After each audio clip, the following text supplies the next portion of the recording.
Hey, it's Brad here, taking a look today at the multiplayer in Fear 2, Project Origin, sequel, of course, to the original Fear. The game's out next week, and Warner Brothers set up a little multiplayer match for us yesterday so that we could check out what the online action is like, with some actual human players in there. So that's exactly what we did.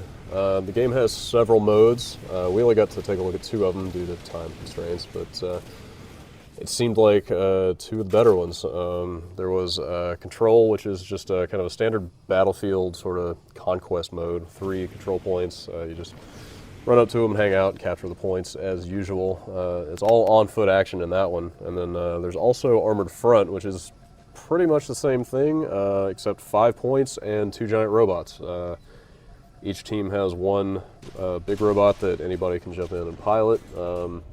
That's a lot of fun, and you'll get to see that in a minute. This is some standard footage of the control mode here with 3 points. Some standard stuff, as you can see. Sort of hang out, defend your point. Eventually it'll roll over to your team, and you'll earn some points. There's some of that giant robot action that I was describing.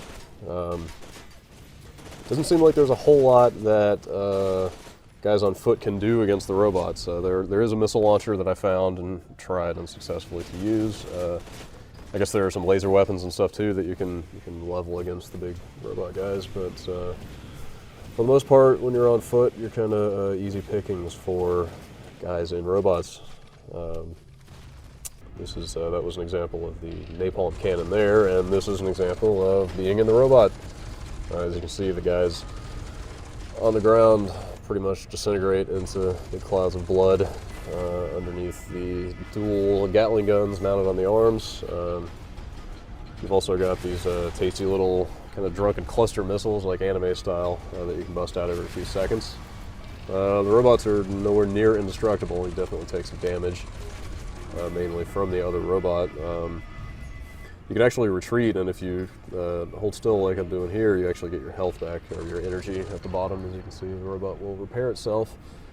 But the respawn time is actually also pretty short on the robot, so it's just as valid to just kind of bail out, let the robot blow up, wait for it to respawn back at the kind of your team's end of the map, and then go jump back in it and kill anew. I have done exactly that, as you can see there. There's a pretty standard loadout kind of menu thing, sort of like what's going on in Call of Duty 4, except unlike over there where you're unlocking stuff in different categories, here you have like a common tally of points. And everything you equip takes some number of points, so you can put on the 4-point medium armor, or you can go to the beefy 8-point kind of heavy armor, but then that's fewer points you can sink into weapons, so you can see how that would kind of balance itself out.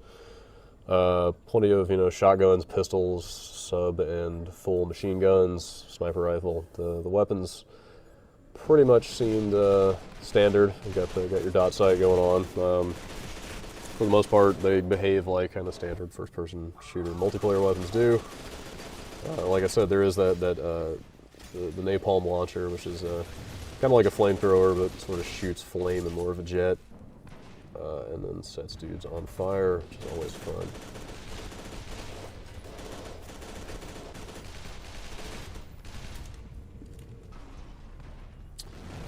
The controls are pretty standard. Also, if you play all the stuff like Halo, Call of Duty 4, you should be pretty used to most of the controls here. The sprint is where you would expect it to be, the reload, the melee, it's all fairly easy to figure out.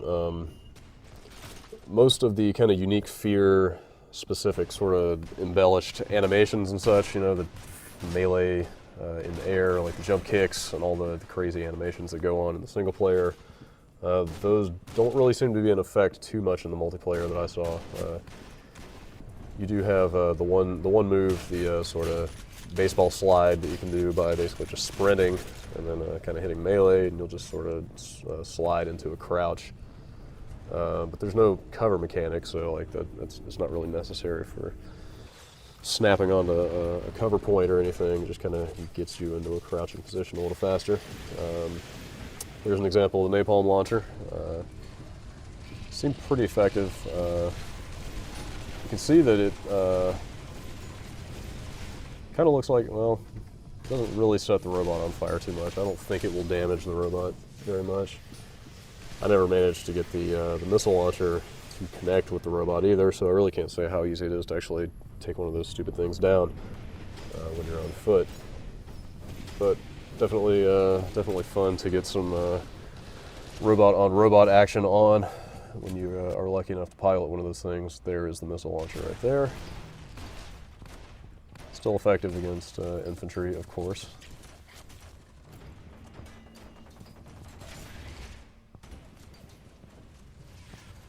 Game supports 16 players, 8 on 8. The maps felt like a pretty good size with that number. There was the slide that I was talking about. There's a little bit more robot-on-robot action.